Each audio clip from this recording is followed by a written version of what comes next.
Good evening, everybody, and thank you for joining the Theraphi webinar. We have Paul Harris here up in Canada, and my name is Roger Green, and I'm here in New York. And I just want to give you a little view of the Theraphi. We're just going to turn the Theraphi on. And so for those who are new to the Theraphi, you can get a little look at it. So we've got a little bit of everything tonight. We know that there's people who are new to the Theraphi, and we also have folks that have been following the Theraphi development for the last 2 to 3 years. So for those who haven't seen the Theraphi, I'm just going to hold up the screen here, and you'll be able to see our amplifier. There is a Tesla coil underneath the table, and you'll see that we have these 2 plasma tubes. So essentially that's what's making up the Theraphi, and we've got our friend here relaxing away. How are you feeling there? Oh, it feels great. It feels good. Good. Yeah, that's nice. Okay, good. Yeah, looks good. Good setup.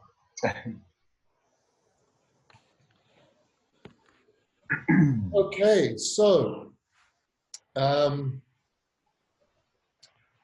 what we're going to do this evening is Paul and I are going to have a little bit of a chat first, maybe for 5 to 10 minutes.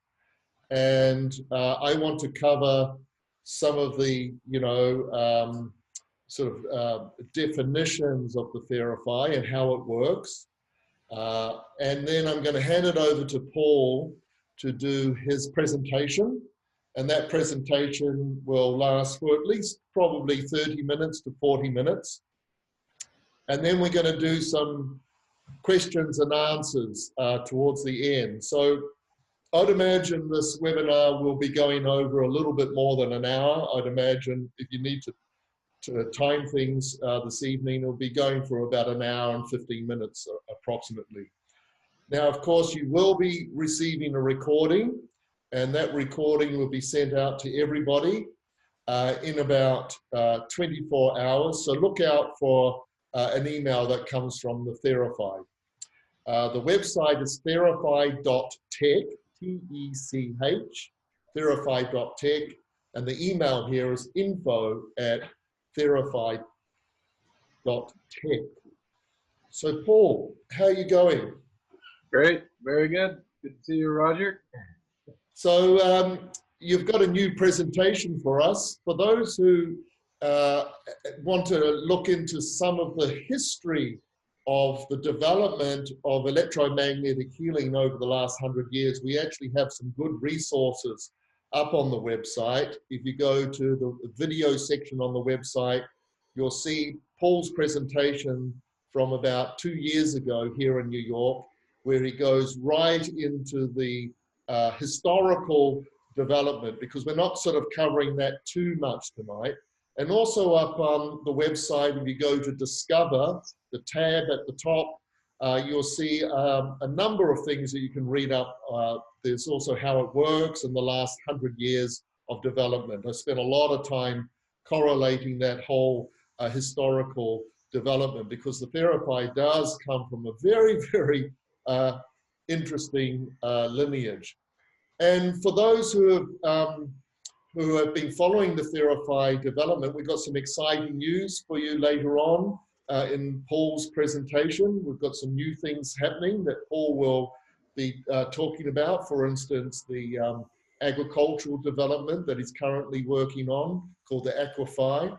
And also, recently we had some independent testing done from Glenn Ryan in California, who's kind of like the #1 scientist who validates a lot of work around imprinting water. So Paul's going to be pacing us through all of that. However, to get started, so Paul, there's some unique things about the Theraphi that's never been done before. So for instance, you often talk about how you've put 3 technologies all together into the one unique process here. So can you give us a little bit of a description of what they are? Sure. Yeah. First off, though, I guess I'd like to say thank you for the Theraphi community, to the Theraphi community and everything, and all the support everybody's been doing the last couple of years. It's been great. And yeah, it's really exciting to be going farther down the rabbit hole. But yeah, there is the Theraphi is based on a number of different modalities that have been, and we'll look at them a bit closer later on if we have time, of different devices that have come out that have an effect on the biological tissue and on the body and on the physical, mental, spiritual plane over the years. And they've all had sort of different modalities. Like they worked with just pulsing magnetics, or they had low light frequencies that they were working with, certain wavelengths of light, or they'd be like a handheld device that would give you a zap. Several of these, and a lot of them just had one single component to it. But the Theraphi is really a combination of several of these devices, probably more than 3 elements, because you have the photonic emission from the tubes, you have a magnetic component, electromagnetic component coil. You're surrounded in this magnetic field. You're also in a highly charged electrostatic field, so the actual space around you is all conditioned. Then we have the frequency components to it, based on Dan's algorithm, all the frequencies that are coming, being emitted from the tubes. And so, yeah, several different modalities kind of all wrapped into one. So can you tell us a little bit more about the pulse electromagnetic fields that you're using? Yeah.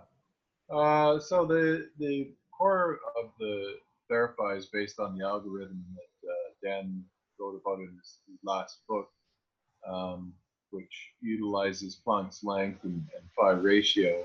So phi ratio, of course, everybody's familiar with the golden mean. We see everywhere in nature. The ratio of 1 to 1.618, 039 ad infinitum. And Planck's length, that is a standard that we use in quantum mechanics for measuring very small things. And basically this algorithm grows in a phi ratio cascade. So the idea was to emulate, because we see these everywhere in nature, is emulate these frequencies of nature and be able to create a bioactive field with those frequencies. So what would be your definition of a bioactive field? Well, we're gonna nail that one on the head during the presentation. Okay, so, yeah. good. Yeah.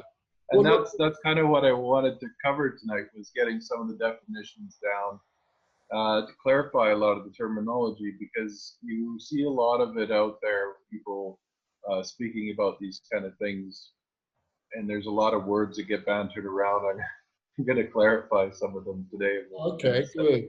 Well, maybe some of these preliminary questions aren't too necessary. For instance, I've written down here, do you want to talk about what we refer to as cell reversal memory?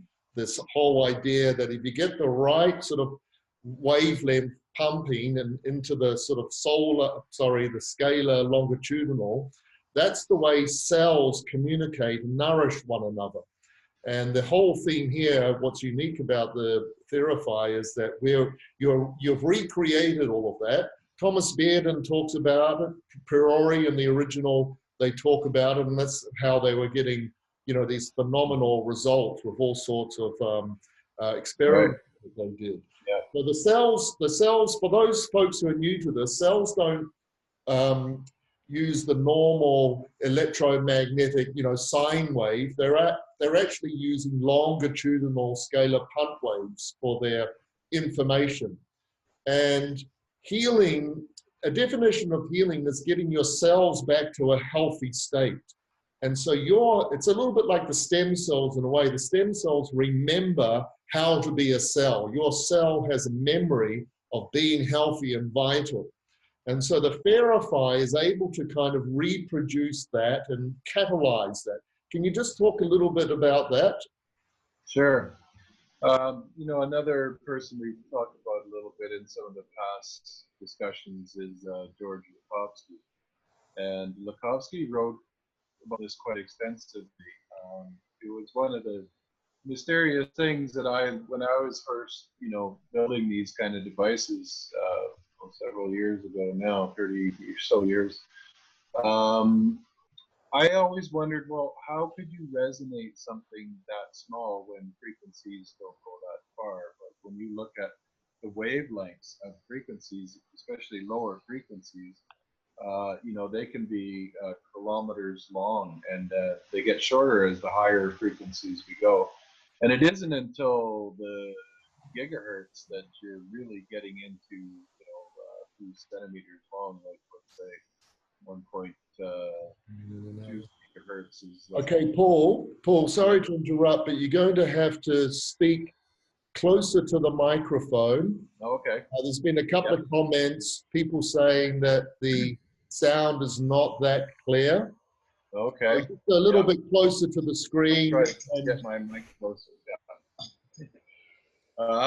So some of these higher frequencies that we, you know, only recently been able to get into this spectrum frequencies with some of our equipment in order to utilize it. So now we're using gigahertz frequencies for routers, and so they're still, you know, several centimeters long in wavelength. So in order to get to the very small things, you would have to have such a infinitely high frequency.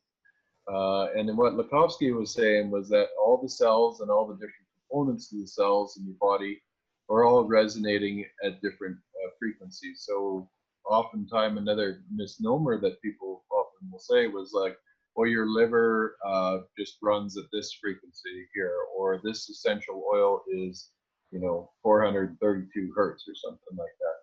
Like just saying a single frequency, when you got to realize, especially in biology and chemistry, all these things they're very complex, multiple waveforms embedded over top of multiple waveforms. This is what Lakhovsky was saying, and this is just the nature of reality. So what we're doing is we're hitting harmonics of these, and that was Lakhovsky's principle by making a multi-wave oscillator, is what he called it. The difference between what Lakhovsky was doing and let's say Royal Rife, but Rife would be using a single frequency to hit it, but Lakhovsky is this multi-wave oscillation, and essentially that's what we're doing with the Theraphi too. So it's a really broad spectrum range of frequencies, and by doing that, these little bits of small materials that have very high frequencies seem to fit in with some kind of harmonics through this cascade. And so, for instance, DNA, if you took your strand of DNA, even though it's a few microns when it's all folded up and compacted, when it's unraveled, the length of the DNA is about 2 meters long. Yeah. So you have enough DNA in your body, if you stretch them all out end to end, to encompass our entire solar system. So now you see we're going to really big frequencies, and what the DNA is essentially is a compacted, folded up fractal antenna, and it's a transceiving antenna, which means that it transmits and receives. So we'll see in the presentation here a little bit more about that. Good. Well, look, just one more term that we, you know, pass around in our promotions for the Theraphi, and that is neg entropy. Now, most of us are aware of entropy. We come across that, of course, in our early stages of science, where basically, you know, we were taught that everything is entropy and decaying, and, you know, mountains will eventually wash down to the ocean and so forth. And nobody ever mentioned neg entropy, the absolute opposite to that in terms of bringing everything back into coherent order. Now, quite frankly, in Taoism, which is my background, and I run the Academy Healing Nutrition, and I've been teaching Taoist philosophy for 40 years, we have that. We have yin and yang, things, you know, energy from the periphery coming into the center, the centripetal charge. And we also have the opposite spiral, the spiral from the center going back out to the periphery. So the universe is constantly breathing in and breathing out. This is the yin and yang. Now in science, they never ever talked about neg entropy, but there was a few early writers, you know, The Secret of Life in the 1920s and so forth, but still to this day, mainstream science never talks about neg entropy, never talks about centripetal forces.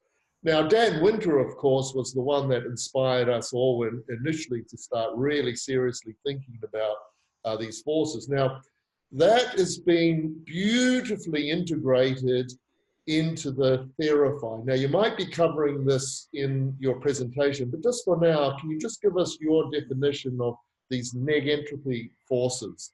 Yeah.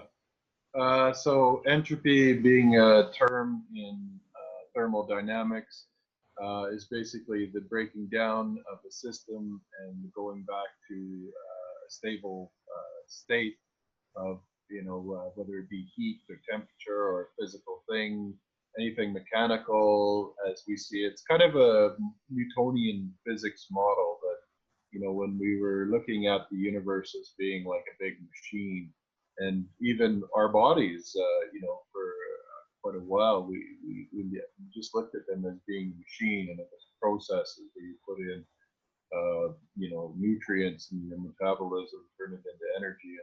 It was all looked at very rudimentary. And, you know, the common thing with the concept of entropy is that it'll go back to its, you know, stable state. So it'll lose coherence, fall apart, everything will break down. And the idea kind of comes from the idea of the Big Bang, where everything was set up, which is a big model that science goes by too, where everything just came into existence from absolutely nothing, a grain of sand or a speck of dust, and then infinitely everything. But the one thing that, as you say, has been talked about over and over by the ancient philosophers, but where modern science just is looking at one channel, right? They're just saying, well, and the big question for them is the universe expanding or is the universe contracting? Well, in fact, it is both, and everything as we see in nature, and that's what the Taoist philosophers were talking about, was that it's continuously, it's breathing in and out, so it's expanding and contracting. And when I look out my window, I mean, I see flowers growing and the grass is growing. Well, there's your negative entropy. Things are coming into order. What's falling into order? What is this universal pattern that brings things into order? And we see it today. We'll talk about it a bit with fractality and modern algorithms, when we have all these algorithms for generating fractals that we've discovered over the years and use in our virtual reality environments and computer gaming and everything. We see those algorithms everywhere in nature, and they're a supporting structure that's building this up. So obviously there's a, you know, call it the grand architect or the god or whatever it is, where everybody has their own concept of it, but there's some mysterious force that's obviously at work here to put all this into play. Well, great, Paul. Look, I think we should hand it over to you now with your presentation because of time. And just make sure you speak quite close to the monitor. Yeah, close as you can, because just to keep that voice volume up as strong as you can. And right. Speak up a little bit louder, because Okay. the sound isn't coming through that well. So yeah, so let's hand it over to you now with your presentation. Okay. Let's see if I can go into here. I have to share my screen.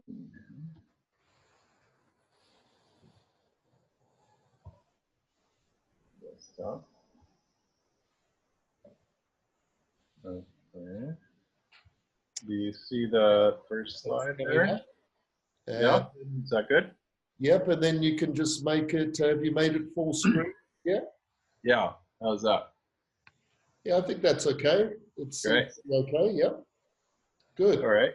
So yeah, the title of this presentation is Longevity Through Bioactive Fields. And essentially that's one of the main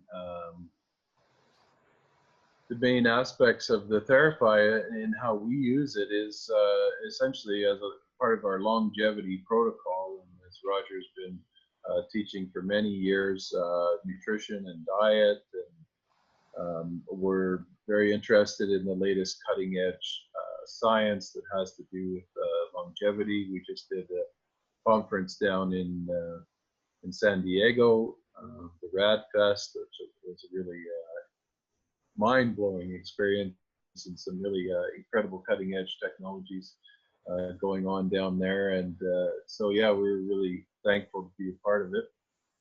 And we took the Theraphi down there, and so here's the Theraphi and how it's set up. And as Roger was showing you there earlier, basically the main amplifier, as you can see in the center of the photo there, is where all the brains, the devices, and underneath the bed there you have a large, specially designed Tesla coil that Tesla patented. And you know, a lot of people didn't really understand how they were doing it. They used that similar kind of coil in some of the early transmission systems that Marconi was using. There was one on the Titanic that was very similar to that particular coil, but not a lot of people found much use for it afterwards. You see a lot of the Tesla coils today, and everybody's into making big sparks, but not a lot of people come up with practical applications for them. So it's great to have it be a part of the Theraphi. Yeah, it's been a real busy time over the last 3 years now. There's several Theraphis around the world. Everybody's doing amazing experiments with it, and we're getting in lots of results and interesting things, some of which we'll cover tonight. And so I've done a lot of talks in the past on the sort of history of electrotherapy and some really interesting characters that have been involved over the years. And you can go back and look at some of the YouTube videos. There's quite a few of them out there to get some of the long stories behind there. And one of these fellows who's kind of dear to my heart and really got me into a lot of this was Royal Raymond Wright. And you know, a lot of people ask, because you know the most common kind of electromedical device you kind of hear about out there is the Wright machine. Well, back when I was first getting into this, it wasn't very common. It really didn't get rediscovered, if you will, until the early 90s. And when a lot of stuff started coming out and people realized that there was a whole story that had been swept away that nobody knew about, and a lot of this stuff came about. And a lot of people ask, you know, what's the difference between a Wright machine and the Theraphi? And the answer is basically that Wright was working with a single frequency. He had a carrier wave, but he basically had somewhat of a single frequency that he was using to target various pathogens. And he would hit the mortal oscillating rate of them, is what he called it, and they would shatter like an opera singer with a wine glass. And the Theraphi is almost the exact opposite. It's actually creating a life-giving bioactive field. We like to call it a conscious field, and it's interacting with your body in very interesting ways. Somebody who was closer to that than what Wright was doing, where Wright was targeting pathogens basically in creating a bioactive field like we're doing with the Theraphi is Anton Ferrari. And we've got lots of videos where we talk about Ferrari device and everything out there. So to catch up on some of the history, have a look around and check out some of those videos. But what I want to do tonight is really nail down some of these definitions, like a biofield. Well, exactly what is a biofield? And I found this really good definition in a paper by David Newsom and others. And they defined a biofield as this: an organizing principle for the dynamic information flow that regulates biological function and homeostasis. Biofield interactions can organize spatio-temporal biological processes across hierarchical levels, from the subatomic, atomic, molecular, cellular, organismic, to the interpersonal and cosmic levels. They influence a variety of biological pathways, including biochemical, neurological, and cellular processes related to electromagnetism and correlated to quantum information flow. Now, I think that really sums it up really well, because what we're really interested in is this idea of homeostasis, this keeping this balance in within the body. And it is a fine balance. All the chemical processes and the electrical processes that are happening in our nervous system, our heart and our brain functions, these things all have a fine balance, and they can be taken out of balance, and that's where you go away from homeostasis. Homeostasis is sort of maintaining that that control, and what we call that is essentially vitality or life force. And there's been many names for this in various different cultures for millennia. The Chinese, of course, called it chi. In Hindus, called it prana. Hebrew, it was ruach, and Egyptian, ka. So breathing, meditation, good food, loving, laughter, passion. So these are really what you want to be cultivating in order to achieve this longevity. And so this is what all the ancients were saying, and it really became a big part of wake-up call basically for us today, because as we see the amount of disease on the rise with cancer and Alzheimer's and Parkinson's and all these things just going off the chart right now, it's because we've gone so far away from those holistic ways and holistic ways of understanding and holistic approaches to our own being. And we've created millions and millions of different chemical compounds that never existed before. We've scattered them all over the air, the sea, the land, all over the earth. We have made up all kinds of electromagnetic devices that are, cell towers, and now we have the 5G networks and routers, and everybody carries a cell phone in their pocket. So we're continuously bombarded by way more RF frequencies than we ever have in our history before. And it's interesting when you look at a spectrum analyzer and you're way out in the country, that's one of the reasons why we live out here where we do, and the mountains, we barely get a cell phone signal here. People say, oh, isn't that a pain? Yeah, it's it's pain if you want to call anybody, but it's really nice to know that you're not being bombarded by all these frequencies. So when you look at the background spectrum, if you can wait for, I have the devices so sensitive that I have to wait for a power outage. I have to wait for the grid to go down. When I run out to the shop and I fire these things up, I can literally listen to the sound of lightning bolts being pinged off the poles of the earth as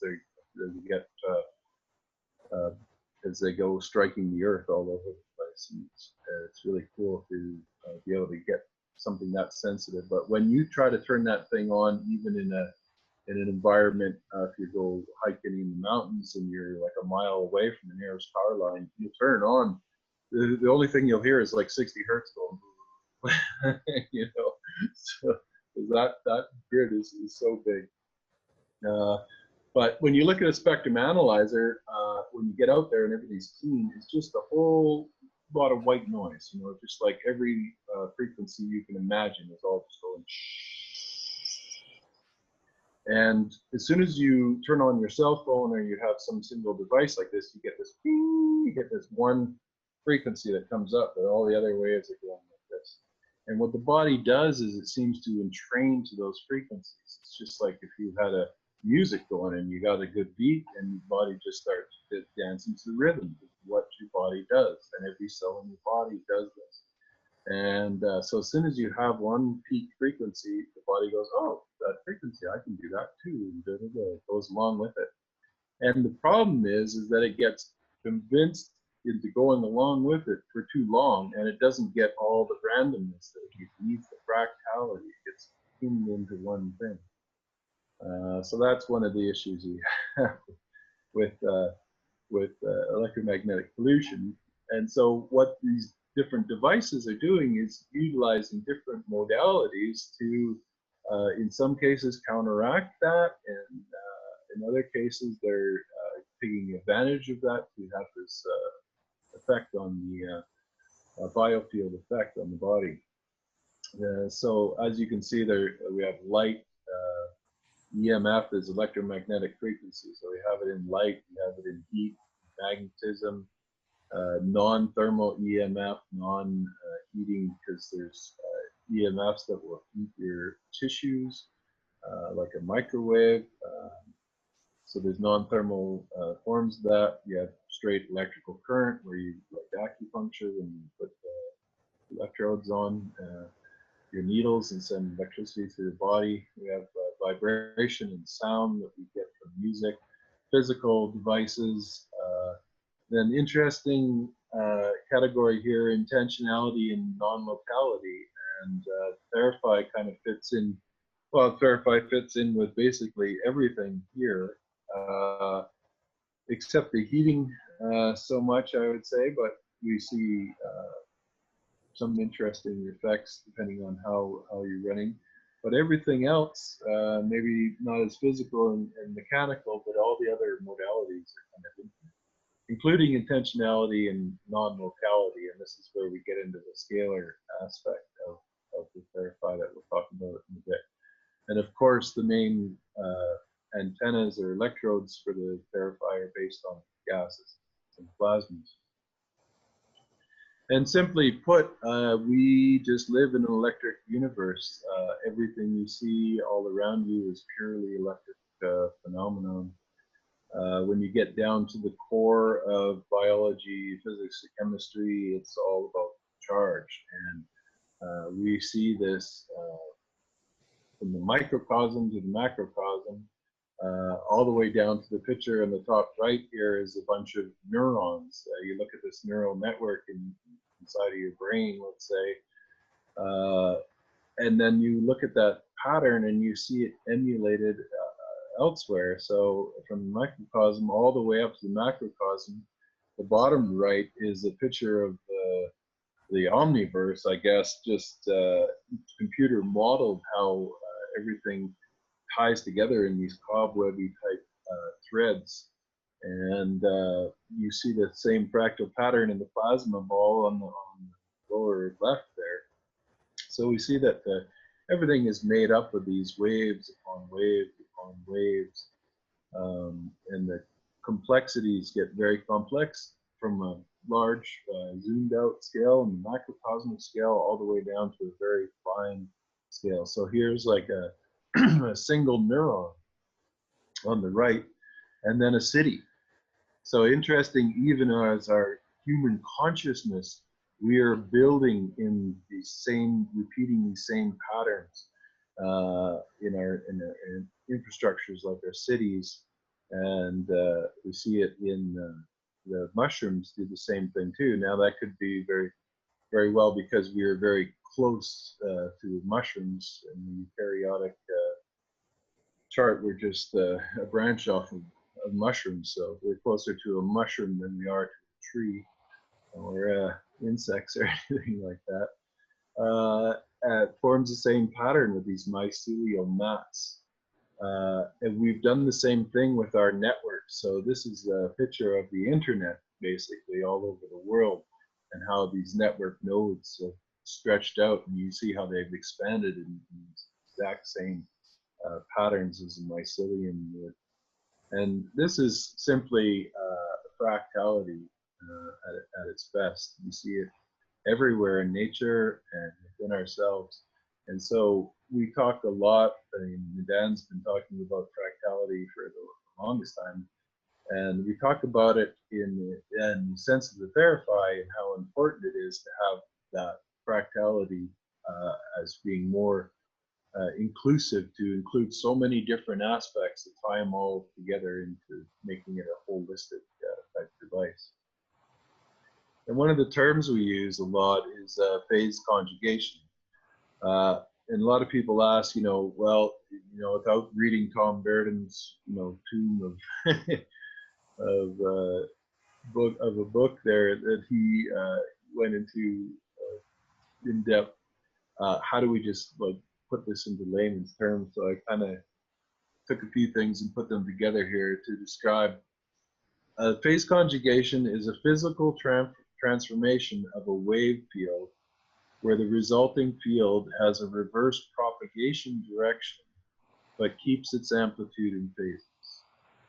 Okay, and I'm going to show you real practical examples of this too. So, but I think this will really get everybody on the same page so they really understand what's going on here.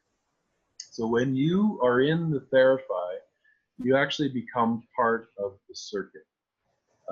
You're completely inductively coupled, we say, with the circuit itself. So there's no direct wires going from the power plug to you. You're just like a component in the system that is being coupled through the air. And this was what Tesla was doing with his coils and things. So that's how you're inductively coupled with the Theraphi. So your body becomes part of the circuit. And because it's a non-linear medium, you're made up of all this different material, from high density bone type material to soft tissue, etc. This non-linear medium provides a very good phase conjugate mirror. And it spans a wide range of frequencies, like we were saying, how Makovsky was saying in the beginning. And it's obvious now that we have so many different devices, from the looking at EEG or EKG, all these different diagnostic tools where we look at the frequencies of the body, and we can do all kinds of amazing diagnostics. So basically, your body's converted into this pump phase conjugate mirror that resonates with the Theraphi frequencies. Now, the pump wave is something that Verdon talked about quite a bit in phase conjugation. And the pump wave is actually the metabolic sort of processes from your body. So those are those resonant frequencies that you're getting out of your body. They're the electrocardiogram resonance from your heart beating, from your brain waves producing the brain signals, and so on. So those are the pump frequencies, and your body acts like the mirror. And we're going to see a really good example of how to look at that here. So this is basically, you imagine looking through a Coke bottle, you were looking at something to the other side, well, it's going to look all distorted, right? So a phase conjugate mirror has the capability of restoring that image. So when you look at it as a regular image through a regular mirror, it's going to be all distorted. And what a phase conjugate mirror will do is, as that light bounces back through it, it'll reorganize. And so this is what we call a time reversal wave. when it's coming backwards through the mirror and gets restored. So this time reversal concept is a technique for basically focusing waves. We've used it for quite a while in signal processing, especially in optics, fiber optics, and what it involves is having this time reversal mirror. And it's essentially a way of focusing waves to create this time reversal, have them going backwards against the flow and keeping the same, restoring the order.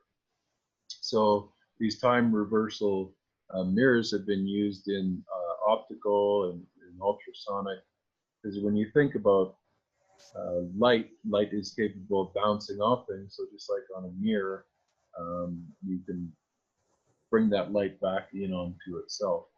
And we see that in the ultrasonic domain, in the frequencies, in the audio range, sound is continuously bouncing off things, and it's quite easy to, you've seen probably some of these videos where people take two transducers and they put them in the air, and you can levitate little objects around with them just purely with the means of sound, getting caught up in these harmonic modes and these waves. So we use the body as this time reversal mirror, and the Theraphi basically is enabling the cells to go back to their most coherent state. Because of your cellular memory, everything has this blueprint of perfection, as Kelly would say, and we're working to restore that, going back into that original state in most coherent order. So I've got a little demonstration here that I did yesterday just to show how that works. So you can visually see it in the Theraphi. So all right. So this is basically a fluorescent tube. I've showed many people over the years on how to monitor the field around what's being produced around the table. And as you can see, this field will light up this tube without any wires. It's a wireless transmission. This is what Tesla was talking about, right? And because it's a highly electrostatic field, it's lighting that tube all over the place. I can move all around the table. Now watch closely here. Do you see that? See how the tube just disappeared? Right at the center, that's the null point that we talked about, where the waves cancel each other out. And you'll see when I move it back towards the center there, it'll take it out. So I'm just going to place it on the table here. And so now, just like your body, the tube is the part of the circuit. So I use this demonstration when people go, well, I don't think there's anything there. There's nothing there. It's possible. And you put this bulb in there, and then they go, oh, wow, that's incredible. And they get it. So now I just changed the lighting a bit so I could see the longitudinal component. So one of the things that plasma is really good at is producing and transmitting longitudinal waves. So inside this fluorescent tube is plasma as well. It's evacuated, so it's easier to ignite the air. There's phosphorus on the wall, that white powder that's on the wall with tubes to make it glow. But here you can see the standing waves, the longitudinal waves that are moving inside of the plasma there. And as you can see, they're converging at the center.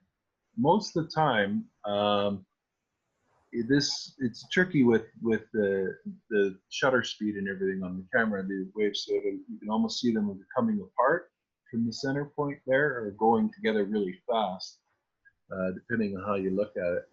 But what you can definitely see is that center point is at the center of the table where you'd be lying, and that's basically going to be your dantian. So that's where the charge is collapsing from each polar opposite, meeting at that center point there. And then now we're talking about these time reversal waves where the waves are moving back in. Well, if you look out towards the ends, you see how the waves are bouncing back in. So they're really hitting the end of the tube and reflecting back in. But essentially, that's a longitudinal time reversal wave right there that you can see right in simple fluorescent tube. So it's a really good practical way to visualize what's going on. Now, picture your body being this nonlinear medium, and all those different densities within your body are having these same frequencies move through them in the same way. Some of them more or less, and then what they're also doing is they're finding their resonance in a big cascade of frequencies that they're being showered with from the Theraphi algorithm itself, and falling into harmonics with that. And what we found is that this whole thing has really been an experiment to prove that this phi cascade would work with the will work as a bioactive field. And with everybody who's been a big part of this project over the years, we have to thank everybody so much, because I don't know how many times, people will call up and, and be talking, telling stories about how it helped their father who had a bad hip, and people be crying, they're so happy on the phone and stuff like that. It's really humbling to kind of be able to talk to some of the people and hear their stories. It's been really great. I'm just going to try to go back to full screen here. And so plasma, yeah, this whole thing is utilizing this fractal nature of plasma and what we can use plasma for as an antenna.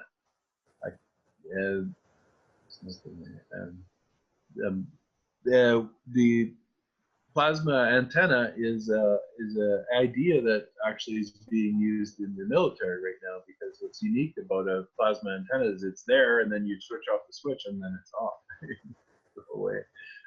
So it's good for hiding yourselves. Now, we've seen this video before, so I'll just show a little bit of it. And this is the spinning plasma fields. Because within the tubes themselves, they're designed to vortex in the spinning vortex. And so here you can see each tube is spinning in opposite directions. So one spinning clockwise, the other spinning counterclockwise. And it's a big part of how the field's propagated in the Theraphi. And I go into that quite a bit, some of the other talks as well.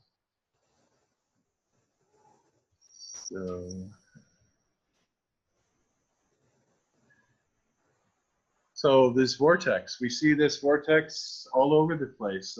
I talk about how we're spinning up the ether and, kind of pushing the envelope and bringing back this idea of ether. And a good way to look at it is sort of like a fluid medium that makes up all space, basically. And we see us in a particular form known as water, H2O, and being the key to life and understanding water. I always said, when we fully understand what water really is, we will have all the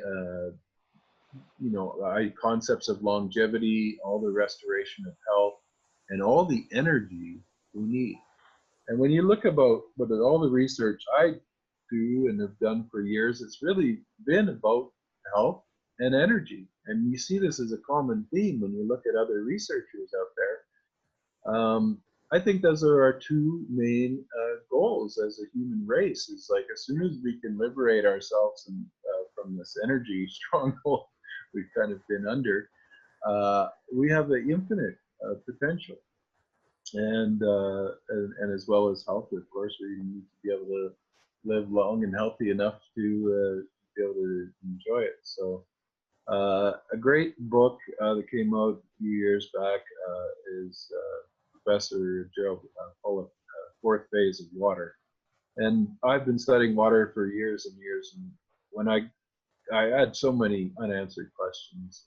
You know, science is, again, it's one of these topics that, you know, science says, oh yeah, admittedly, like for the longest time, they were very arrogant. They'd say, oh, we know everything there is to know about whatever you mean, mitochondria or whatever. But they always said water. Well, there's a lot of mysteries we really don't know about water.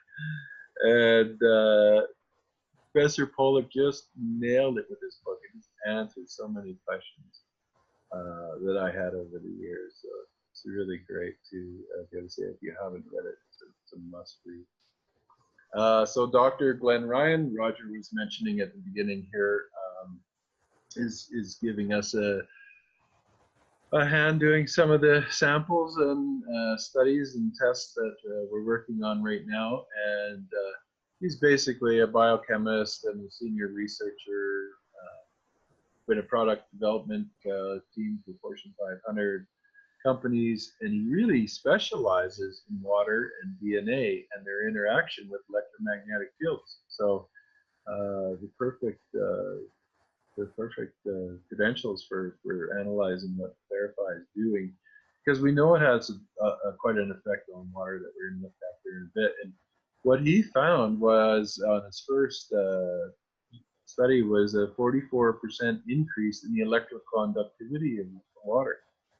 Now this is really important because electroconductivity, and there's, you know, tons of papers written on this, is what is actually needed and assists in DNA repair, in genetic repair, when the DNA is you know, broken and doesn't get copied right through transcriptase or whatever, or gets mutated by a, you know, subatomic particle flying through, radiation, toxins in the body, whatever.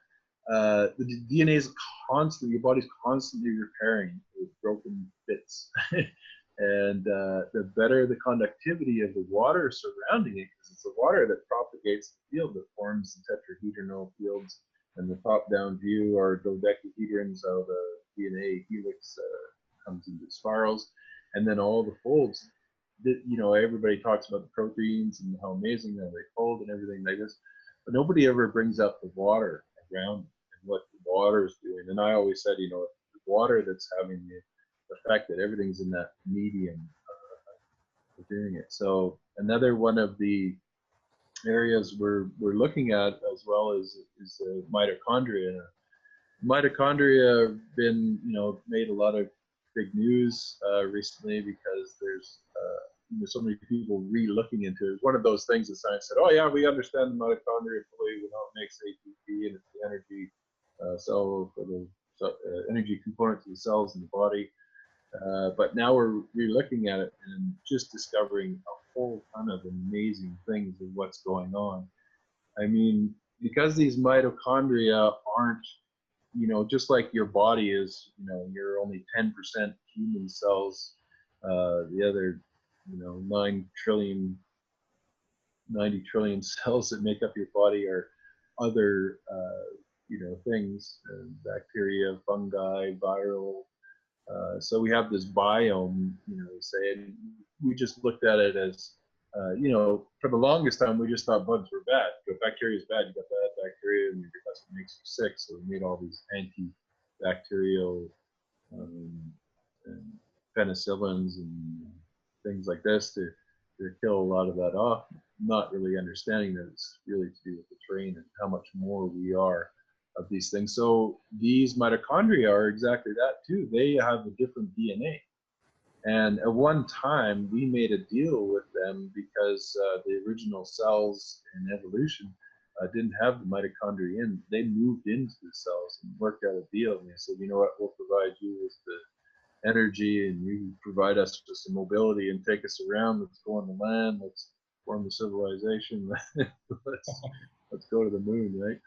And so they did. And because these are the energy centers of the cell, it's really interesting how they interact with fields. And that's one of the things we're looking at.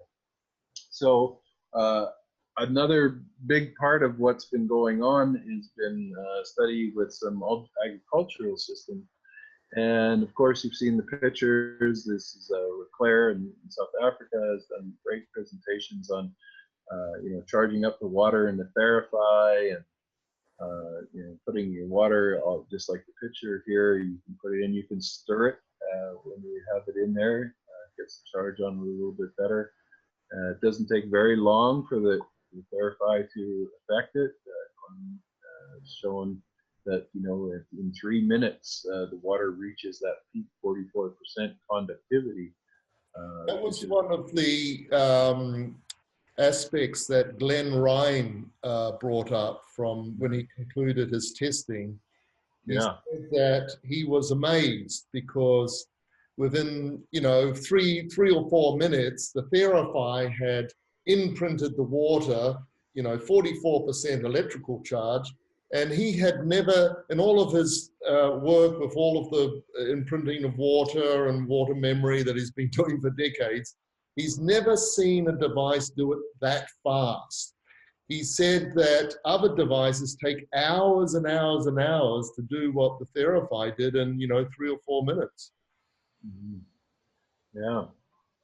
So we'd like to thank Claire for that. And we have a nice a gift, if you will, I guess, coming up with this announcement about Theraphi. Now, here's an interesting one that came in the other day.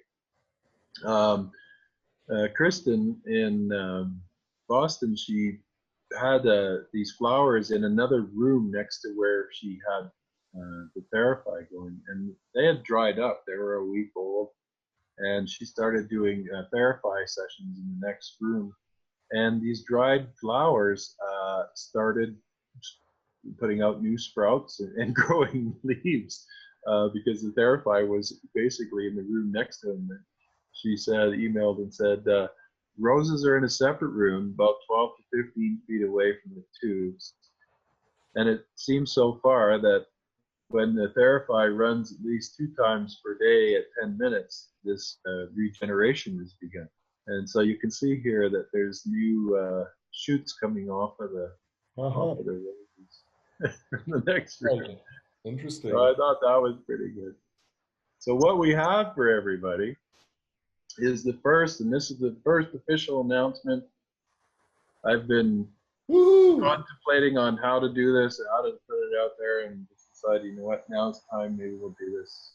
So folks, you're the first to see this. Yeah. Paul has been confidentially talking about it for months, and so this is the world premiere. Yeah, the world premiere of the Aquaphi. And if you remember, many times I said, well, the Theraphi is really much more than just a healing machine, and you'll see someday there'll be some other things that'll come along. And so here's the first one.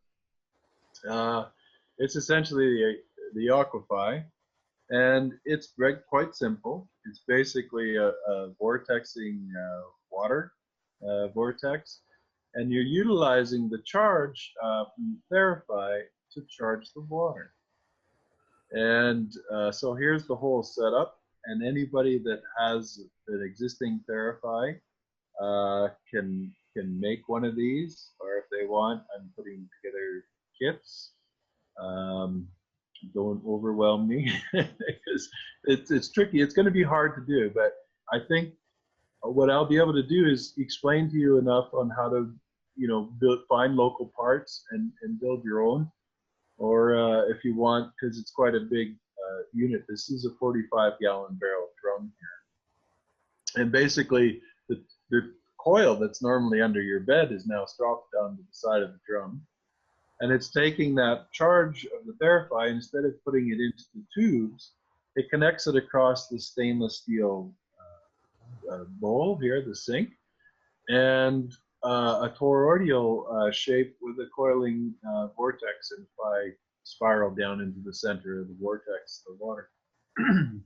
And what this does is quite amazing. When I first fired it up, I've been working with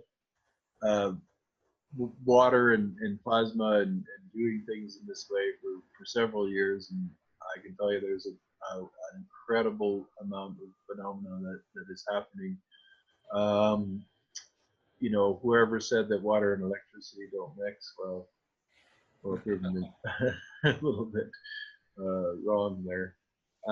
They do mix. You just have to be very careful, and that is the case with the Aquaphi as well. Now, because it creates such a huge field around it, just like it's doing with the plasma tube, literally when you approach this device when it's running and you get the good vortex going, first thing you notice is that the air smells like a fresh spring rain, like you're sitting next to a waterfall. You're feeling the ion cascade come off this thing. And it's, of course, coming off with a big toroidal field around it, right? And as you walk closer, your hair starts to stand on end. You can really feel the charge. And when you get really close, for me, the first thing I noticed was sort of a shimmering effect in my field of vision. We'll just leave it at that, but it's quite interesting. And basically, this has become a new hot topic in science, is this idea of plasma activated water. You maybe heard about it or seen some videos. What they've been finding is that when you excite water with plasma, just like this, and what's happening on the Aquaphi, I don't know if that is zoomed in picture there, yeah, up in the corner here, is a lot of interesting things that happen. Now, one caution I got to tell everybody here is don't go out and drink this water, because it's not water. I know everybody's excited, and that's the first thing you're going to want to do is like, oh, let's try it out. It'd be a bit of a mistake, because what it's doing is it's creating a lot of unique things in this water that aren't really fit for human consumption. First thing that happens is the pH is dropping. And so it's interesting to look at, well, how's that pH dropping? Well, what's in there? Well, it turns out what's in there is nitric acid. Whoa, nitric acid. How does nitric acid getting formed in the water? It's pulling it out of the air. The atmosphere is majority of the #1 gas that surrounds everything is nitrogen. That basically keeps our Earth from spontaneously combusting. And so the nitrogen. Have you looked at the concentrations of nitrogen? Have you had a chance to do any of the testing of the water? Because, yeah, quite frankly, if you are able to pull nitrogen out of the atmosphere and get it into water, that is an absolute major agricultural technology, because in agriculture, we spend billions and billions and billions every year on getting nitrogen back into our soils. And you know that pretty well. So exactly. I know this is preliminary stage. I'm just interested in do you know anything at all about the concentration of nitrogen in the water, or is it, if you haven't? Yeah, the pH goes up as you expose it. It'll hit a certain point, or sorry, the pH goes down rather at a certain, and it'll hit a certain point. I've seen it down to 3. It depends on the resonance time and the way this vortex is working as a big part to do with it. But yeah, like you're saying, traditionally in agriculture we use ammonium type fertilizers to put nitrogen in the soil. Now, if you think about it, everybody knows that wherever lightning strikes out in the field, that you can get these rings of mushrooms will grow or whatever, because they say, well, there's all of a sudden this high nitrogen where it's got fixed into the soil from the lightning. So this is all just a natural process that happens anyway. And when lightning strikes on the ocean, it's hitting the water all the time. Now, you can imagine the things, and this is most likely the original spark of life. You know, I've talked in the past about the Miller and Urey experiment where they created the life with the spark in the hermetically sealed flask. Oh, yeah. This kind of thing is happening here. So it's also creating nitrates in the water. Nitrogen dioxide as well to some extent. So this is another reason why you don't want to drink it, because nitrogen dioxide is pretty nasty stuff when you don't want it in your body. But the plants do quite well with it. So there's quite a few papers out there. If you just go out and Google plasma activated water, you'll see quite a few papers because it got announced by a university. And it's kind of funny because I've been working with water and plasmas for years and years, and I've done many different things with it. And then to have it all of a sudden become a big thing is kind of interesting. And so they go through in detail a lot about what's happening and a lot about what's happening in the agricultural sense. Now, what's really cool is they're spraying it on plants, and just the plants being sprayed with it, well, bad bugs won't go to that plant because they see the vitality and the energy and charge in that plant, and the good bugs are attracted to it. So you're going to get ladybugs and you have to stay away. So that's one of the other interesting things. There's a lot more that will come as we go a little bit further along. But basically, it's going to be a compounded system because you're going to have not only the effects of the frequencies embedded in water, but as well pulling these nitrogen there for being used for agriculture. Well, that's amazing. Just a little shout out to the attendees. If you're starting to think about any of the questions, the idea is to start putting down your questions into the Q&A box. Paul's got probably another 5 to 8 minutes here with the presentation, but in the meantime, you can be thinking about any questions, and we'll do that at the end of Paul's presentation. So carry on, Paul. Yeah, I was basically going to wrap it up there, and the Aquaphi is sort of the big announcement, and seeing some of these results that people have had with using it for plant growth and in agriculture. Now that it's kind of winter here now, so we just got our first snow today. But I'm hoping to do some indoor experiments over the winter. But what I'm really hoping is that now in some hemisphere, of course, is going to be the spring and summer now. So it'll be great to get people. I'm sure Claire is going to be interested, and anybody else who wants to experiment on a larger scale. Now that is a 45-gallon barrel drum. It processes about 25 gallons in that drum, and it takes about 30 minutes to cycle it through. Okay.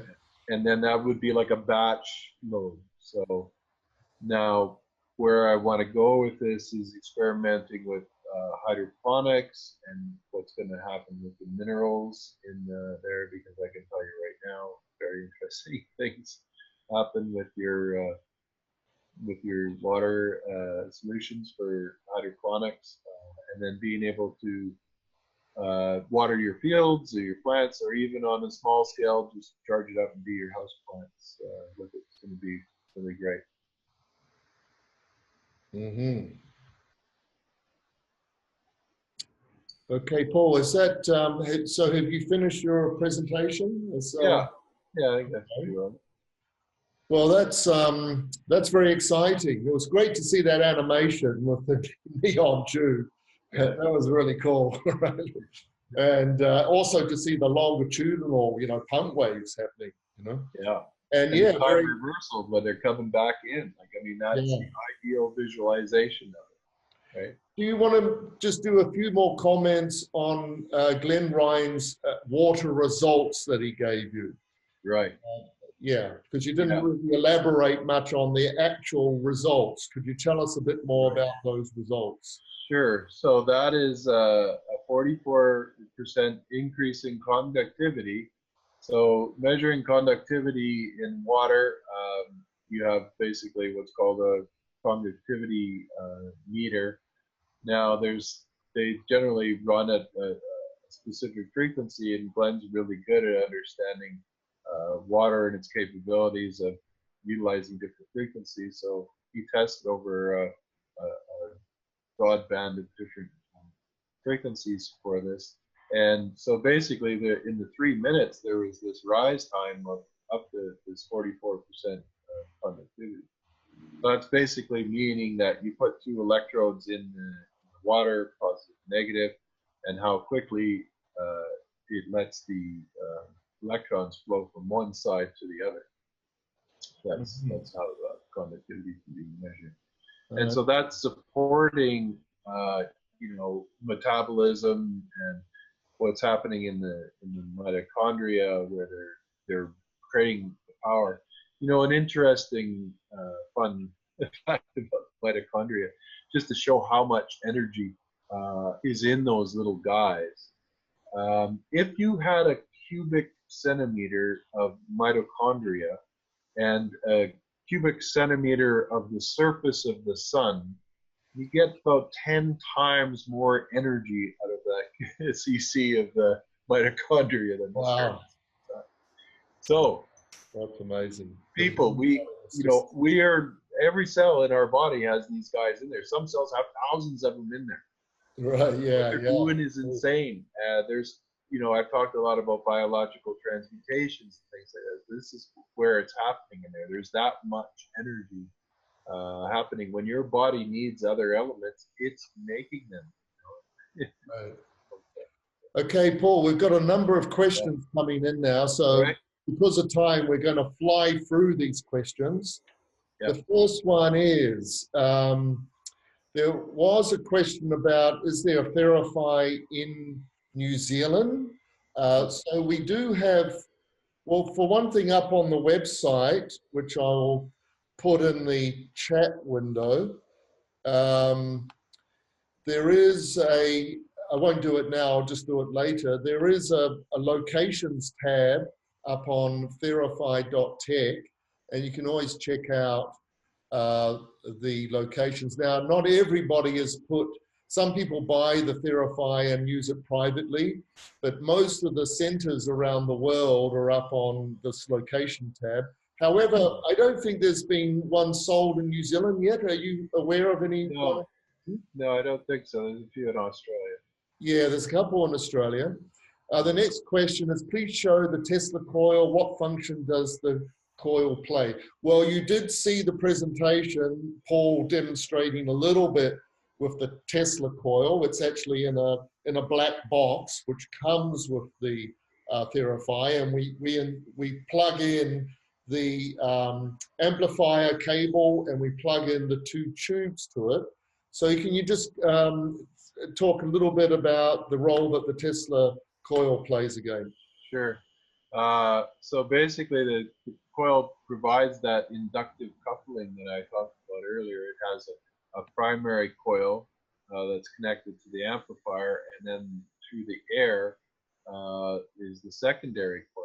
Secondary coil's quite large, and it's based on resonating at one of the frequencies that fit in, of course, to the Phi cascade. So it's all calculated. It's all based on 3 6s and 9s, how Tesla would have had it no other way. And what it's doing is it's creating that field. There's the electrostatic field that's coming from that coil that you're in when you're on the envelopes around the whole apparatus. Right, right. Now, just a word to everybody. Please put your questions into the Q&A file, not the chat file. We've got a lot of questions to get through. Oh, I'm on the wrong page. We want them all in the one place. So we're just taking Q&As, and you'll see it at the bottom of the screen there, Q&A. So the next question is, what have we got here? How does one determine the length of time and setting of the Theraphi? Is there a max setting or length of time? Well, generally people have been in the Theraphi for about 10 minutes. It does vary from person to a degree, but people in the Theraphi centers, they usually have a Theraphi sessions generally set up for about 20 minutes to a half an hour now, where it takes about 5-10 minutes to get people settled in, and then about, on average, a 10 to 20 minute session, and then a little bit of time to come down. It's a recharge, major de-stressing, relaxation. People get into, can get into all sorts of states of being. So it does vary a little bit. Do you want to comment on that, Paul? Yeah, Yeah, because that's really important, because there's been a few people recently who said, oh, I thought it was just, short sessions, so I was only doing short sessions and that. But what we found is that and it was never about just doing the short sessions, it's more about a duty cycle. So because, as I explained in the past, Theraphi is actually spinning up the ether, and the field effect that's created around it stays even when it's off or in standby mode. So you use a duty cycle where you go like 10 minutes on and then 10 minutes off, or 5 minutes off and then come back on. So if you had more chronic conditions that you're working on, you would want longer sessions. So you could go on and off for 10 minutes. And we've done some people up to like an hour with going on and off like that. Because even they just stay on the table, you're still in the field. Even when it's off, it's still spinning up. Right. And, yeah. There's a question from Daniel. How do you get the lamp so bright? Well, Daniel, I can have a chat to you because you've purchased a Theraphi, and on the amplifier, there's a tuning. So you turn it on, and then there's a fine tuning. You have to sort of turn it all the way one way and all the way back, and then you find that around the middle point. So you'll see that the brightness of the lamp sort of will start to increase and then drop back down again. So you can find the maximum setting there. So if that, try the fine tuning, and if that doesn't work, give me a call tomorrow. I can take you through that, or send me an email. Is there a significant difference? Oops, the questions keep on jumping out. Is there a difference between water spinning clockwise as opposed to counterclockwise? Yeah. Oh, good question. So traditionally, in sort of more esoteric circles, we look at movement in different directions as being one is for getting rid of, like casting away or banishing or removing energies, so you could erase, and the other one is bringing in and imprinting and going clockwise. So there's different words for that in like moving docile or winter shins in Wicca, or in magic with banishing and invoking. So yeah, but that's kind of the more esoteric side of it. From a physical standpoint of view, you get this idea of the Coriolis effect, and that, the story of how the water flushes down your toilet in different directions. It's more not due to the Coriolis effect, but more on how the jets are going into your hole. But this idea is that most of the storms and everything spins clockwise in the southern hemisphere, and then the northern hemisphere in reverse. It's another good example of how everything on our planet is in this dual nature, like you talked about yin and yang earlier. So, well, Paul, we have to keep the answers really short because we've got 30 questions. Okay. So, for instance, what direction are you using in the Aquaphi? Is it going clockwise? Is it? Yeah. I was going. No, I was going counterclockwise with that. Now you could switch it back and forth. It's a matter of taking that inlet there that's on the hose and putting it on the other side, and you'll get a clockwise vortex.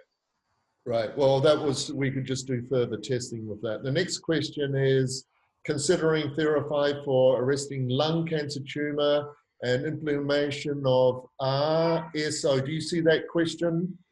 Rick symptom oil, marijuana oil to reverse cancer cells. Comment. Right. Well, first of all, we'd like to just sort of have a disclaimer here, actually, that this is not a medical device. There has been no clinical trials. All of our testimonials are anecdotal at this stage. In the original priori experiments in the 1970s, where they were using something very, very similar, like the Theraphi is based on a lot of the priori devices. The Priori device was using a lot more voltage, but pretty much the principles were all the same. And they did a lot of experiments. Admittedly, those experiments were mainly on animals because in those days they were a little bit too scared to use it on humans. Well, they just didn't get to that point. The French government spent $16 million helping Priori, and they actually got phenomenal results that was validated by the French Academy of Science. And they were doing cancer remissions primarily in mice. So that's well documented. So, and we've had anecdotal with people using the Theraphi for cancer remissions, and they seem to be getting quite a lot of success, but there's nothing that's being published, there's nothing being written about that. Do you want to comment, Paul? Yeah. And a good point with the cannabis oil too. So yeah, we have had, and if you look at them, there's a couple testimonials online with lung cancer and reduction in size. Then you're asking about the cannabis oil as well. Definitely, there's a whole new world going up there. It's a long topic to go on about. But what I will say is that people are actually using, it's good in combination with Theraphi. People are actually processing their cannabis oils with the Theraphi like you would the water. Yeah. So, and they say it's increasing the bioavailability and the other things. Really cool. Yeah. So in answer to your question, Rick, yes, we would say yes, a positive on all of that, and keep using your CBD. And also people are starting to experiment with the Theraphi and imprinting a stronger charge in their health products. The next question, how do the PEMF pump, that's, for those who don't know, that's pulsed electromagnetic fields, affect cancer tumors without affecting healthy cells? Yeah, good question. Well, there's two concepts to that. And so one of the things that pulsed electromagnetic fields are really good at has been malaria, is a good one, and as well as Lyme's disease, which we'll probably talk a bit about in New York next week. What's happening in the malaria case is that the malaria viruses are accumulating in the cells that they are infecting, accumulate iron. So they create a large amount of iron within the cells. And one idea is that the pulse magnetic field is flipping that iron around and heating up the cells and cooking them. So with the scientific research, we've done a lot of experiments with injecting metals into tumor sites and places like that, and then pulsing them with the fields and doing that same way. It's like a frictional way of manipulating the metals in there.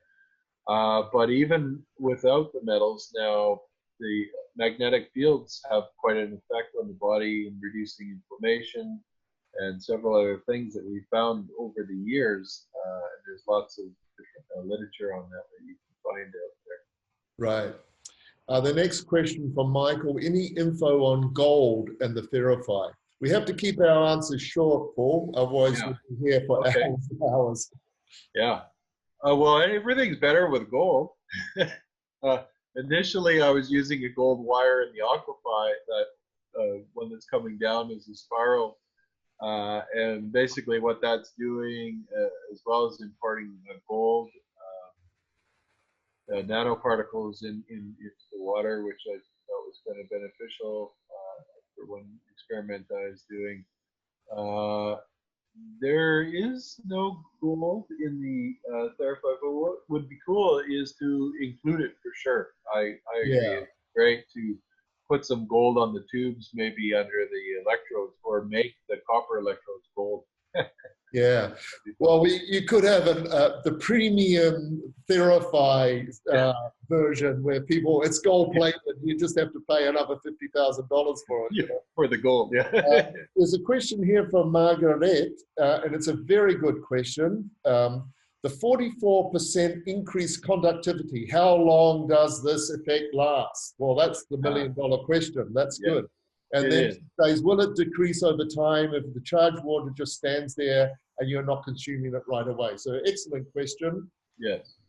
Yeah, and it does. And that's definitely been a big part of the research I used to do is in imperative frequencies.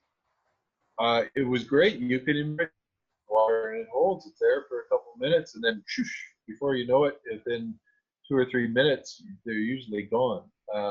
So they're influenced by a lot of other external aspects, such as ambient radiation, infrared and ultraviolet.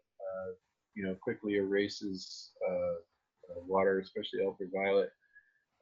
So the trick is to get those frequencies to hold. In Theraphi's case, and Aquaphi's, it holds for quite a bit longer because that pH reduction is holding it. It will eventually drift back up. But in just water in the Theraphi, we say you should consume it right away if you're going to drink it. Not with the plasma on the water itself, but just putting the water in between the tubes. Or use it fairly quickly. Now, unless you have a secret sauce, which some people do, that fixes the frequencies into the water. And that's really hard to do, but I worked on it for many years. I have a few little tricks, but it's a long, that's a long one. It's a process at the moment, and also to the answer to Margaret's question that we could work on it to make it better. Next question. Are there any studies done with the Theraphi in plant medicine? Well, and about mental health concerns. Well, look, very quickly, I'll answer this. There are no studies done because the Theraphi has only been on the market for a couple of years, and our focus has been on manufacturing and sales and getting it out into the world. And as an experiment, to do formal studies, you do need some bucks to do that, and you need a team. And we haven't got to that point. We'd like to get more clinical trials done. The Theraphi is developing momentum around the world. There's dozens and dozens of them available now. So the fact of the matter is we've got a lot of testimonials up on the website, and that's all we can say at the moment is anecdotal. So if you're asking about can it positively interact under heightened states of consciousness, yes, people experience all sorts of states of consciousness with the Theraphi, as reported in the countless testimonials that we get from. We haven't published, I've only got a fraction of the testimonials up on the website because there's just so too many of them, So now there's a question here from Keith. Will there be a cheaper Theraphi in the future? So that's a good question. Yeah, I think there will be in the future sort of a scaled down model. I mean, this is more like a handheld version or something. Yeah, I mean, the important thing to realize is that it is just a research device right now, from the last question. But yeah, exactly. So yeah, it could be a smaller scaled down device. And yeah, stay tuned. It's Keith, what people do, by the way, some of our sales have been obviously to health centers and spas and chiropractors and natural health centers. However, other people get together, like 4 or 5 families get together, and somebody might have a spare room where they can set it up and kind of use it so that it doesn't disturb the household. We have sold quite a few like that as well. So it's something to, consider. Okay, next question from Jess. What is the broad range of frequencies the Theraphi operates in? From what to what frequencies? Yeah. So from fairly low down to 0.3 hertz, extremely low frequencies, up to it's under a meg, so into the kilohertz. Now that being said, there's all kinds of harmonics that cascade up. up the scale. Yeah, there's a whole cascade of frequencies, isn't there? But generally Yeah. from the range from what you've just said, yeah? Yeah. Yeah. Okay. Since the roses started to grow again, has there been a study or any effects seen at the reverse aging in humans? Well, again, there have been no studies, folks. So any other question about studies, I'm going to gloss over them because of time. If somebody wants to do Stages, one, you know, but the science is already there to follow. If you get into these concepts that we've been discussing, centripetal, neg entropy, pumped electron fields going back into the cells, cell reversal memory, all of this is well documented up on my website. We've gone into the physics of this very, very strongly. And so, yes, we are saying that, well, we presume with all of these concepts and the technology that it's going to have some serious anti-aging effects. But, you know, to actually document that, you know, in a scientific way, would you'd really need a trial over several years and, you know, a lot of people and so forth. So you gotta pay them. put it this way, we're using the Theraphi because we're aiming to live to not 150, but to 250. So I hope that answers your question. Yeah. Now, can I own a Theraphi?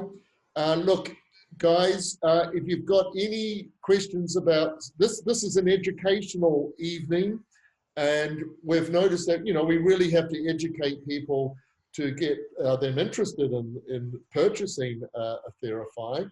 And you can simply just email info@theraphi.tech, and you'll get the recording from me. And if you've got any questions about sales and what's involved, then I will email you that out in the next couple of days. So yes, you can own a Theraphi. They are available. The next question from Sue. How similar is the Theraphi technology to the violet ray healing device created by Tesla? There are now modern upgraded versions of the violet ray. The violet ray also uses a Tesla coil. Are you familiar with the violet ray? Yeah, I have several of them dating from 1920s all the way up to modern ones. Yeah, it's basically like a miniature Tesla coil with an argon tube in there. Now it's a set frequency, and they usually have a dial on it because as the frequency increases, the intensity also increases. So if you've ever used one, you kind of just you hear the sound, and if you put it towards your skin, you can on a higher frequencies when it's really strong, you get a little bit of a zap as you get closer. But as a direct contact thing, and you'll see pictures in some of my past talks, I talk quite a bit about it. But yeah, they're quite different. Yeah, there's a lot of different technology involved with the Theraphi compared to some of these other devices. There's a question from Dave. My friend has Parkinson's and has the deep brain stem wires put in his head with a controller in his chest. Do these wires negate him using the Theraphi? Well, that's a good question, Dave. Do you want to comment on that? Yeah, definitely so. And I mean, that's one of the precursors is not have any biomedical electric device, no pacemakers, nothing like that. We have had the Theraphi with people with metal inserts, you know, and all, and that's been working fine. And we have demonstrated inflammation being reduced by the Theraphi, by the way, even though that we say we haven't got any studies. We do have, you know, these basic studies of it seriously reducing inflammation. But yeah, in a nutshell, Dave, it's best not to use this if you've got any kind of electrical device like the pacemaker, and then your friend has a controller in his chest. So we would say it's probably not advisable at all to use. And they would have probably told them the same thing about going through scanners at the airport. Scanners at the airport, exactly. Am I right? A question from Keith. If you are healthy, are you less likely to notice immediate change? I would say not. I would say if you're not healthy, if you are healthy, well, no, people, people respond to the Theraphi in their own way. We call it adaptogenic. It's an intelligent field, and it kind of gives you what you need at that time. Do you want to comment, Paul? Yeah, no, that's a good way to explain it. And everybody's different, so everybody actually feels a different way. And what's interesting is some people who think they're totally fine, they'll get on there and they'll go, oh, wow, my elbow is really tingling in my elbow. And I say, well, did you ever have any issues with that elbow? They say, yo, I had like this bad tennis elbow like 20 years ago. It's like, oh. Right. I am glossing over some of the questions now because of time, folks. My apologies. Probably I can't answer everything. Is it safe to do self-treatment, or do you have to have another person control the Theraphi machine while you lay on the table?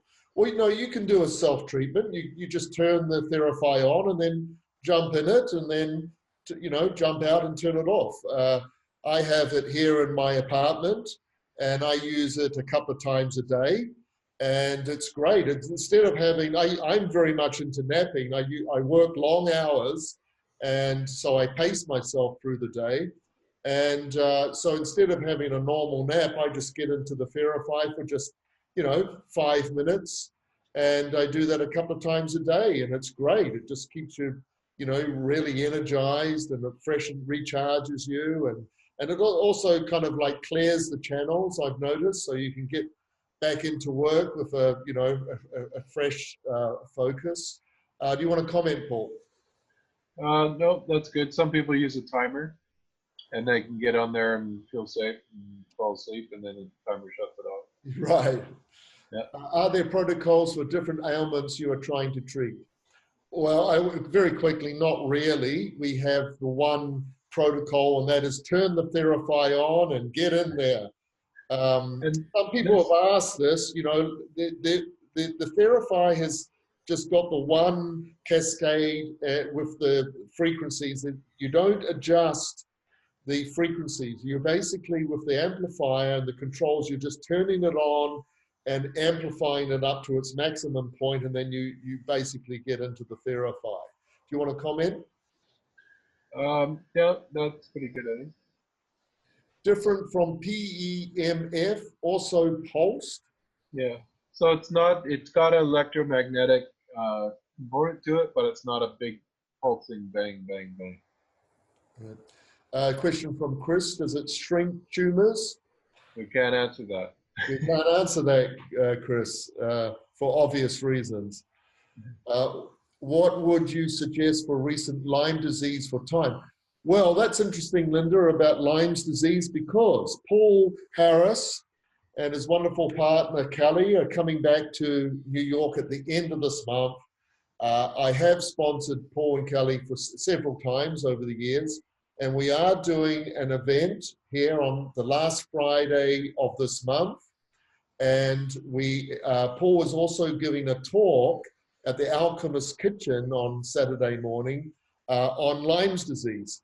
Now, all of this information I'm going to email everybody so that if you do live in, around the Northeast and you want to come in, it's a Friday night and an all-day sort of Saturday event. So we have a lot of people using the Theraphi with Lyme's disease, and we have got some good testimonials for that. You want to comment, Paul? Yeah, basically in a nutshell, Lyme's is the kind of thing that you have to hit it with everything you got. So you need a lot of tools in the toolbox. And pulse EMFs are really good and really recommended, as well as just a electro pulsar like Zapper, and then the diet protocols. Yeah. Yeah. There's a question from Sue. Telomere length is a key aspect of longevity. Does the Theraphi affect telomere length? Well, I'll quickly answer that, and then it'll be interesting to hear what you say, Paul. Because we are proclaiming to a degree that this is potentially a very serious anti-aging device, that we're going to presume that it is affecting the telomeres. We don't have clinical proof of that yet, As you know, that would take a trial of probably over a year, where you would actually take a group of 100 people. You know, you'd have to have some doing it and some not doing it, and all these kind of things to prove, you know, that it's actually going to work on directly on the telomeres. So far, there's only one molecule that activates the telomerase. It's cycloestrogenol. That's been part of our longevity protocols here at the Academy Healing Nutrition. You know, we have the longevity diet, we have the Taoist herbs of longevity, and a product called Telostep or cycloestrogenol, which is extracted out of astragalus. Now, I'm adding the Theraphi seriously onto that longevity protocol because if it is starting to rejuvenate the cells through its cell memory reversal, then that we presume very, very strongly that's going to be affecting the length of the telomeres, but it would have to activate that enzyme which starts to repair the telomeres. Your comments, Paul? Yeah, I mean, there's so many things to look at, and this is part of the issues about doing trials, is that you really have to pick one thing and then you have to look at that. So I'd love to be able to look at telomeres and do that, but we haven't had any plan to do that yet. No, yeah. I would suggest that you need to be using this. I've been saying if you're into serious anti-aging protocols and you want to live to well over 120, you basically look at a spectrum of not only, you know, obviously things like diet and all of that, but a spectrum of emerging technologies, and the Theraphi is like #1 there. Then there's some really great, really interesting cutting edge supplements that are coming out, you know, like the cycloestrogenol and other things to help to restore telomere length. Moving on, where are we up to? Does a Theraphi have to be used in a house built with natural materials, not a metal clad house, if this is so? Well, twofold. You can inside a metal clad house, because as long as you're not having it right against the wall, you're a certain distance away from that. But it's actually one of the aspects we've been looking at is containing the whole field, confining the whole field inside of a Faraday cage. Quite interesting. So I wouldn't say that you can't use it in house. There may be some benefits to it. We do talk about how metal will distort the field, but you got to realize if it was a metal clad house, you're on the inside and you're in the middle. Yes. Yeah. Well, generally speaking, you know, just set up your room, you know, as natural as possible. And, you know, ideally, you know, we've even had folks in California who have actually been building these beautiful pods specifically for the Theraphi. So he's built these beautiful natural sacred geometry, you know, treatment rooms out in the forest of California, and it's just spectacular. And people can go there and stay, and you know, have the whole sort of protocol around the Theraphi. But look, just as you know, set up the room as naturally as possible. You know, you don't want to have too many electrical equipment close to the Theraphi anyway, and maybe put a couple of plants in the room. And yes, there's always going to be metal around, and you know, electromagnetic fields and all of that. But the Theraphi sets up its own plasma bubble that you're in. So yeah, well, you know, just to add to that, we've been experimenting a lot with the pyramids. You know, I've showed the pyramids we've been making, the Russian style pyramids. And it's really interesting being in the metal pyramid. Now, one of the things with the pyramids is that you either have no metal in them at all, and they're all rock or other organic materials, or they're just metal and they don't have anything else. So we've been building these pyramids out of metal, and it's really interesting to have the tubes mounted on each side, and the effects that you get are really amplified because the pyramid is basically distorting. As I said, the metal distorts the field, but because you have the pyramid, natural pyramid shape, it's distorting the field in the vortex that is being created within the pyramid. Right. So yeah, we actually made those kits available. They're at pyramid-kits.net. And you see they're Russian-style pyramids we're making out of stainless steel and copper with Terry and Mike in Kelowna. So it's getting really interesting, some of the results that we're having with running the Theraphi inside of it. So there's an example where the metals, you're using the metal to your advantage. So, but having, like I've said before in the past, a big refrigerator right beside one of the tubes is not a good idea because that metal is just going to distort that field and suck it out. Good. So yeah, the other question was also about the metals. So Yeah, metals used in a purposeful way, I would say, are not so bad. Like, you don't just think that you have to have no metal. I mean, it's nice when you can do that, but you can also use metals to your advantage. Yeah. Good. I'm just putting in the chat window here, which is a link. I've put in the website and the info at theraphi.tech, so you folks can email me any other questions. And I've put the link in for next week's Theraphi webinar, and it's also, we're broadening it out and starting to look at some other technologies that Dan Winter and also Paul Harris and myself have been involved in. And so, for instance, we're going to be getting Dan to be talking about the Theraphi and some of the theories around it. And then we're going to expand that out into some of the other projects. For instance, we've got a hydrogen project. Dan Winter, as you know, has been using the golden mean ratio for a number of technologies. And Paul will also talk a little bit more about the Aquaphi and some of the other technologies that he's been involved in. So next week, we are going to start with the Theraphi for the first, 20 minutes or so, and then we're going to broaden it out into some other material. That will be starting a little bit earlier next Wednesday. So do sign up. You'll always get the recording, as you know. Those who want to attend it live, it's 1 p.m. next Thursday, 1 p.m. Eastern Standard Time. For obvious reasons, Dan Winter lives in South France.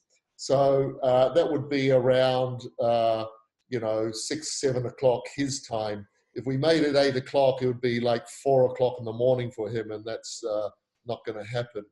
So Paul will be joining us next week. Dan Winter will be here. And so I'm looking forward to everybody again participating. Thanks again for all the wonderful questions, and you will get a recording. So any final comments, Paul? That's great. I'd like to thank everybody for coming out and look forward to next week. And so if we didn't get to any questions that you had, just shoot us an email or come by next week and we can go farther down the rabbit hole. Yeah. Well, we're looking forward to having you back in New York at the very end of this month too. And we'll be great to be back. All the info for that. So it's good night from New York and it's good night from Western Canada. So thanks again, folks. Yeah. Ciao. Bye-bye. Good night. Yeah. Bye. See you soon.